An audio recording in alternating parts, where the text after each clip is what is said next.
Baik, ketemu lagi dengan saya di kuliah kita pengantar ekonomi mikro, kuliah ke-7, teori tingkah laku konsumen atau teori nilai guna utility. Sebelum kita mulai videonya, ada baiknya untuk diklik tombol subscribe-nya dan diklik loncengnya agar tidak ketinggalan notifikasi dari video-video kita selanjutnya.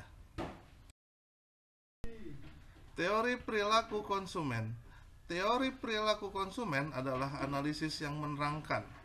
Yang pertama, alasan para pembeli atau konsumen untuk membeli lebih banyak barang atau jasa pada harga yang lebih rendah dan menguranginya pada saat harga tinggi. Yang kedua, bagaimana seorang konsumen menentukan jumlah dan komposisi dari barang yang akan dibeli dari pendapatan yang diperolehnya. Ada dua pendekatan teori perilaku konsumen, yaitu pendekatan kardinal atau marginal utility dan pendekatan ordinal atau analisis kurva indifference. Tepat guna atau utility. Tepat guna menunjukkan kepuasan relatif yang diperoleh seorang konsumen dari penggunaan berbagai komoditas. Tepat guna juga merupakan kepuasan atau kenikmatan yang diperoleh seorang dari mengkonsumsi barang atau jasa menurut Sukirno 2005. Tepat guna juga didefinisikan sebagai kepuasan yang muncul dari konsumsi. Ini merupakan kemampuan memuaskan keinginan atas barang dan jasa dari suatu aktivitas. Pendekatan kardinal. Asumsi yang berlaku adalah memanfaatkan kenikmatan yang diperoleh konsumen dapat dinyatakan secara kuantitatif, artinya kepuasan konsumsi dapat diukur dengan satuan. Kalau kepuasan itu semakin tinggi, maka makin tinggi pula utility atau nilai gunanya. Konsumen bersifat rasional sehingga perilakunya dapat dipahami secara logis. Konsumen bertujuan untuk memaksimumkan utility-nya. Utilitas marginal atau marginal utility menunjukkan utilitas tambahan yang diperoleh dari suatu unit tambahan konsumsi dari suatu komoditas.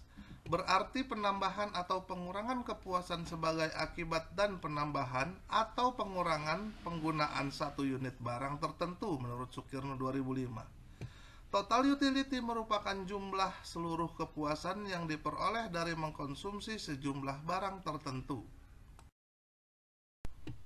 Law of diminishing utility. Ketika jumlah suatu barang yang dikonsumsi meningkat, utilitas marginal dari suatu barang tersebut cenderung semakin berkurang. Marginal utility money konstan dan marginal utility barang konsumsi menurun.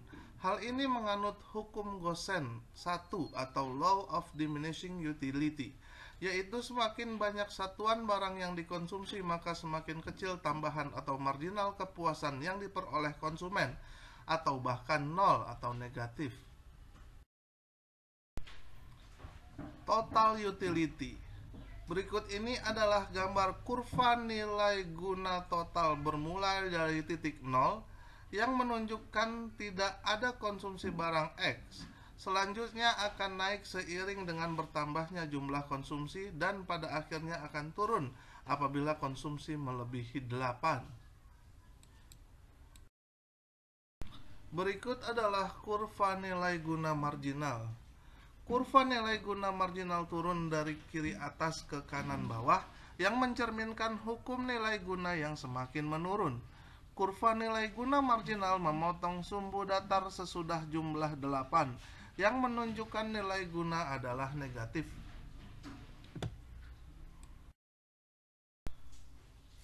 Kurva nilai guna marginal menunjukkan kuantitas barang yang dikonsumsi dari 0 dan utilitas totalnya adalah 0.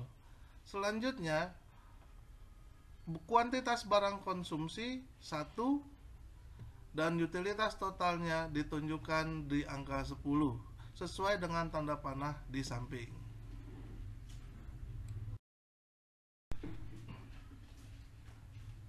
Kurva nilai guna marginal menunjukkan di kuantitas barang konsumsi 2 dan utilitas totalnya di angka 18 dan seterusnya. Terus. sampai dengan di angka ke-7, utilitas totalnya adalah 28. Hal ini digambarkan dalam kurva utilitas total dan kurva nilai guna marginal. Berikut ini adalah perbandingan dari kurva utilitas total dan kurva utilitas marginal.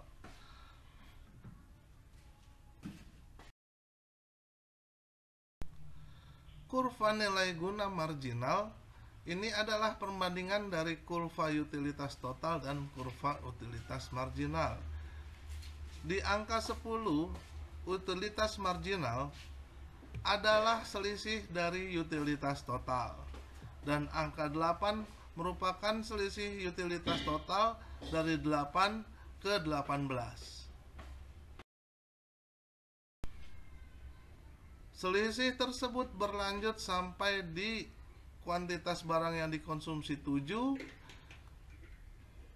dan utilitas totalnya cenderung menurun bahkan negatif.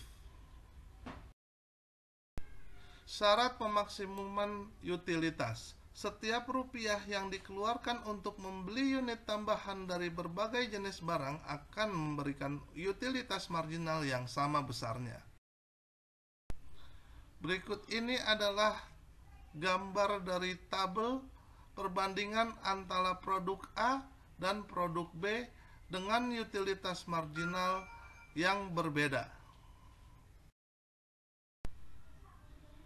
Kepuasan maksimum digambarkan dengan rumus MU produk A atau marginal utility produk A berbanding dengan harga produk A sama dengan marginal utility produk B berbanding dengan harga produk B.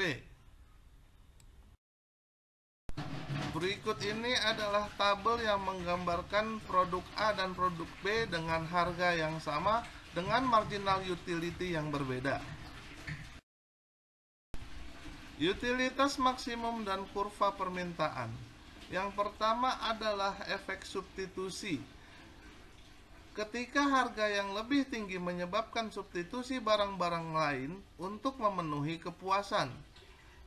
Yang kedua adalah efek pendapatan. Maksudnya adalah peningkatan harga menurunkan pendapatan real dan mengurangi konsumsi terhadap komoditas yang diinginkan.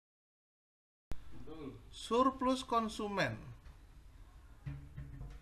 Maksudnya adalah kesediaan membayar adalah jumlah maksimum yang mau dibayarkan oleh konsumen untuk memperoleh suatu barang. Surplus konsumen adalah kesediaan konsumen membayar dikurangi jumlah yang sebenarnya dibayarkan oleh konsumen. Berikut ini adalah simulasi 4 kesediaan membayar dari para calon pembeli yang disimbolkan dengan huruf besar, yaitu calon pembeli A dengan kesediaan membayar $100, calon pembeli B $80, calon pembeli C $70, dan calon pembeli D $50.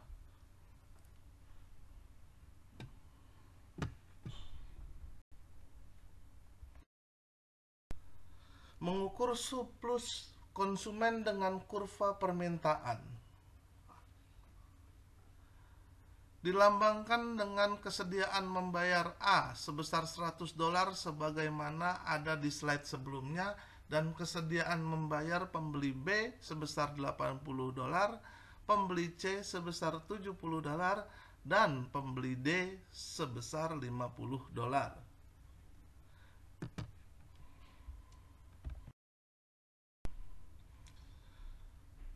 Penggambaran kurva demand terhadap surplus konsumen adalah sebagai berikut. Yang disimbolkan dengan warna ungu adalah surplus konsumen untuk A sebesar $20. Selanjutnya, di harga $70, surplus konsumen untuk pembeli A sebesar $30 digambarkan dalam simbol atau kotak ungu, dan surplus konsumen untuk B sebesar $10 digambarkan dalam surplus konsumen total sebesar $40. Berikut ini penggambaran kurva permintaan dari pengaruh harga terhadap surplus konsumen.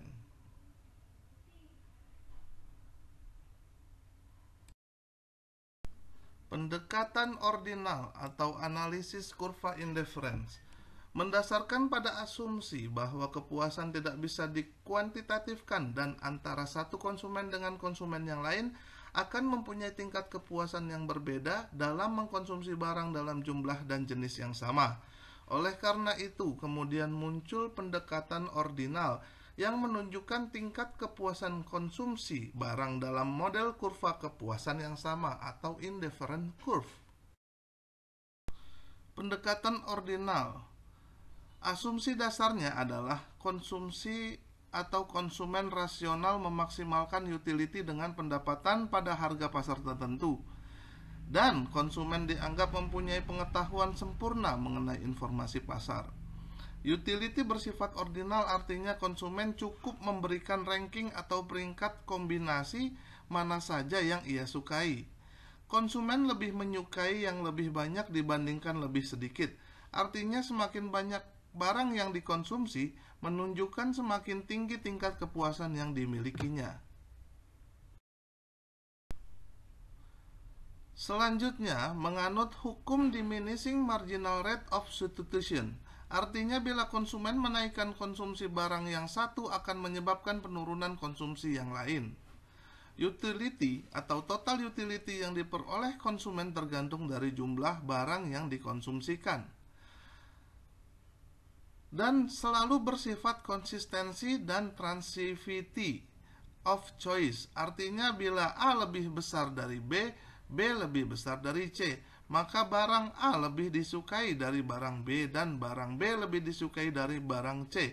Kesimpulan bahwa A lebih besar atau lebih baik dari B, B lebih besar atau lebih baik dari C, maka A lebih besar atau lebih baik dari barang C. Kurva indifference atau indifferent curve adalah kurva yang menghubungkan titik-titik kombinasi dua macam barang yang diinginkan atau dikonsumsi oleh seorang individu pada tingkat kepuasan yang sama. Ciri-ciri indifferent curve. Yang pertama, berlereng atau slope negatif. Hal ini menunjukkan apabila dia ingin mengkonsumsi barang X lebih banyak, maka harus mengorbankan konsumsi terhadap barang Y. Yang kedua, cembung ke titik origin atau convex. Derajat penggantian antar barang konsumsi semakin menurun. Hal ini masih berkaitan dengan hukum Gosen, di mana apabila ada titik tertentu semakin banyak mengkonsumsi barang X akan mengakibatkan kehilangan atas barang Y. Tidak begitu berarti dan sebaliknya atas barang Y. Yang ketiga, tidak berpotongan atau tidak saling berpotongan. Kurva indifference menggambarkan kombinasi dua macam input untuk menghasilkan output yang sama, yaitu kepuasan. Yang keempat, turun dari kiri ke atas atau dari kiri atas ke kanan bawah untuk kombinasi antara barang X dan Y. Artinya semakin ke kanan atas menjauhi titik origin, semakin tinggi tingkat kepuasannya. Berikut ini adalah bentuk dari kurva indifference. Kurva indifference biasanya juga disebut dengan kurva kepuasan yang sama. Asumsi-asumsi model kurva indifference. Yang pertama, model utilitas secara ordinal atau kepuasan konsumen tidak dapat diukur dalam satuan apapun. Yang kedua, utility konsumen. F sama dengan barang X, Y, Z, dan seterusnya.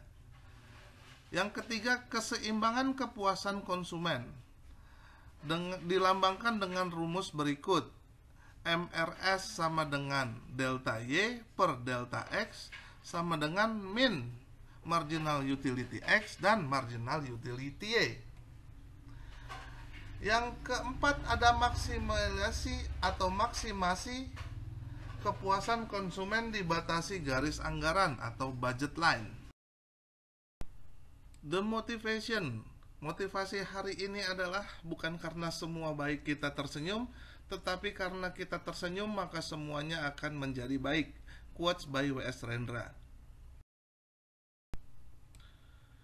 Sampai di sini dulu kuliah kita, semoga bermanfaat buat kita semua. Keep safe and stay at home, maju terus pendidikan Indonesia. Salam sukses selalu. Terima kasih untuk semua yang sudah menonton. Please like, share, and comment. Dan jangan lupa untuk diklik tombol subscribe-nya dan dinyalakan loncengnya agar mendapatkan notifikasi dari video-video saya selanjutnya. Terima kasih.